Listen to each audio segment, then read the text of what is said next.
Clip number 1775۔ اس clip میں آپ قرآن پاک کی سورہ دہر کا تعارف، آیت نمبر 1 کی تلاوت، ترجمہ اور تفسیر قرآن صراط الجنان سماعت فرمائیں گے۔ سورہ دہر کا تعارف، مقام نزول۔ امام مجاہد حضرت قتادہ رضی اللہ تعالی عنہما اور جمہور مفسرین کے نزدیک سورہ دہر مدینہ منورہ میں نازل ہوئی ہے، اور بعض مفسرین نے کہا ہے کہ یہ سورت مکہ مکرمہ میں نازل ہوئی ہے، اور بعض مفسرین کے نزدیک اس سورت کی کچھ آیتیں مکہ مکرمہ میں نازل ہوئی ہیں اور کچھ آیتیں مدینہ منورہ میں نازل ہوئی ہیں۔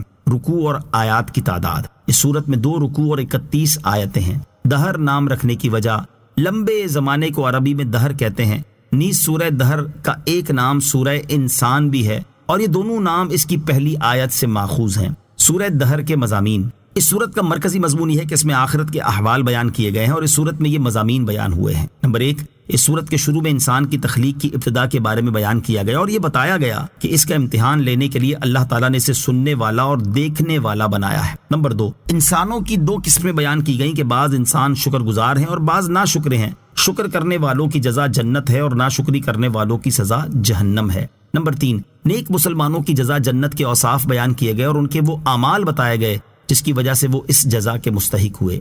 نمبر 4، یہ بتایا گیا کہ نبی اکرم علیہ الصلوۃ والسلام پر قرآن مجید تھوڑا تھوڑا کر کے نازل کیا گیا، نیز آپ علیہ الصلوۃ والسلام کو کفار کی طرف سے پہنچنے والی ایذاؤں پر صبر کرنے کی تلقین کی گئی۔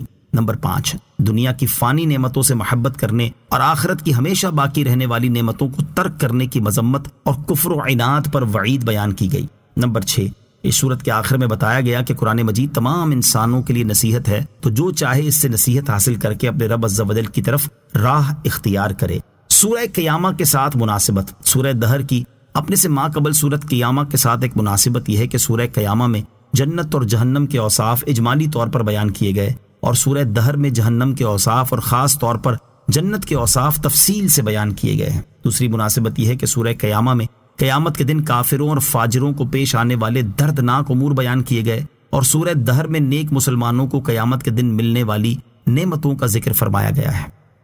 بسم اللہ الرحمن الرحیم۔ ترجمہ، اللہ کے نام سے شروع جو نہایت مہربان رحمت والا ہے۔ هل أتى على الإنسان حين من الدهر لم يكن شيئا مذكورا۔ ترجمہ، بے شک آدمی پر ایک وقت وہ گزرا کہ وہ کوئی ذکر کے قابل چیز نہ تھا۔ هل أتى على الإنسان حين من الدهر، بے شک آدمی پر ایک وقت وہ گزرا۔ اکثر مفسرین کے نزدیک اس آیت میں انسان سے مراد حضرت آدم علیہ الصلوۃ والسلام ہیں۔ اس صورت میں آیت کا معنی یہ ہے کہ روح پھونکے جانے سے پہلے حضرت آدم علیہ الصلوۃ والسلام پر 40 سال کا وقت ایسا گزرا ہے کہ وہ کوئی قابل ذکر چیز نہ تھے، کیونکہ وہ ایک مٹی کا خمیر تھے، نہ کہیں ان کا ذکر تھا، نہ ان کو کوئی جانتا تھا، اور نہ کسی کو ان کی پیدائش کی حکمتیں معلوم تھی۔ بعض مفسرین کے نزدیک یہاں انسان سے اس کی جنس یعنی حضرت آدم علیہ الصلوۃ والسلام کی اولاد مراد ہے، اور وقت سے اس کے حمل میں رہنے کا زمانہ مراد ہے۔ اس صورت میں آیت کا معنی یہ ہے کہ بے شک ماں کے پیٹ میں آدمی پر ایک وقت وہ گزرا ہے جب وہ کوئی قابل ذکر چیز نہ تھا، کیونکہ وہ پہلے نطفے کی شکل میں تھا، پھر جمع ہوا خون بنا، پھر گوشت کا ٹکڑا بنا، اور اس کی جنس کسی کو معلوم نہ تھی، یہاں تک کہ وہ لوگوں کے درمیان قابل ذکر چیز بن گیا۔ نبی کریم علیہ الصلوۃ والسلام کی عظمت و شان، یہاں ایک نقطہ قابل ذکر ہے کہ حضرت آدم علیہ الصلوۃ والسلام پر ایک زمانہ ایسا گزرا ہے کہ ان کا کہیں ذکر نہ تھا، جبکہ اللہ تعالیٰ نے کائنات وجود میں آنے سے پہلے ہی اپنے حبیب علیہ الصلوۃ والسلام کا ذکر جاری فرما دیا، اور آپ علیہ الصلوۃ والسلام کی عظمت کو بیان فرما دیا، جیسا کہ ارشاد باری تعالیٰ ہے، وَإِذْ أَخَذَ اللَّهُ مِيثَاقَ النَّبِيِّينَ لَمَا آتَيْتُكُم مِّن كِتَابٍ وَحِكْمَةٍ ثُمَّ جَاءَكُمْ رَسُولٌ مُصَدِّقٌ لِّمَا مَعَكُمْ لَتُؤْمِنُنَّ بِهِ وَلَتَنصُرُنَّهُ قال أأقررتم وأخذتم على ذلكم إصري قالوا أقررنا قال فاشهدوا وأنا معكم من الشاهدين۔ ترجمہ، اور یاد کرو جب اللہ نے نبیوں سے وعدہ لیا کہ میں تمہیں کتاب اور حکمت عطا کروں گا، پھر تمہارے پاس وہ عظمت والا رسول تشریف لائے گا جو تمہاری کتابوں کی تصدیق فرمانے والا ہوگا، تو تم ضرور اس پر ایمان لانا اور ضرور اس کی مدد کرنا۔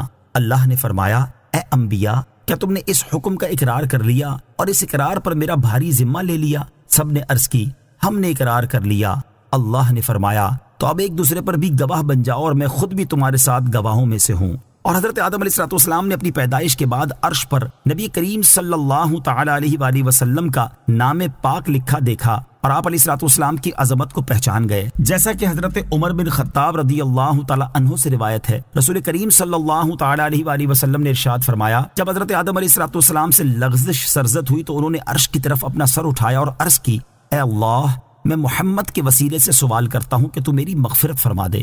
اللہ تعالیٰ نے حضرت آدم علیہ الصلوۃ والسلام کی طرف وحی فرمائی کہ محمد کون ہے؟ حضرت آدم علیہ الصلوۃ والسلام نے عرض کی، اے اللہ عز و جل، تیرا نام برکت والا ہے۔ جب تو نے مجھے پیدا کیا تو میں نے سر اٹھا کر تیرے عرش کی طرف دیکھا تو اس میں لکھا ہوا تھا، لا الہ الا اللہ محمد الرسول اللہ۔ تو میں نے جان لیا کہ تیری بارگاہ میں اس شخص سے زیادہ کسی کا مرتبہ اور مقام نہ ہوگا جس کا نام تو نے اپنے نام کے ساتھ لکھا ہے۔ اللہ تعالیٰ نے حضرت آدم علیہ الصلوۃ والسلام کی طرف وحی فرمائی، اے آدم، یہ تیری اولاد میں سے سب سے آخری نبی ہیں اور ان کی امت تمہاری اولاد کی امتوں میں سے سب سے آخری امت ہے، اور اگر وہ نہ ہوتے تو اے آدم، میں تمہیں بھی پیدا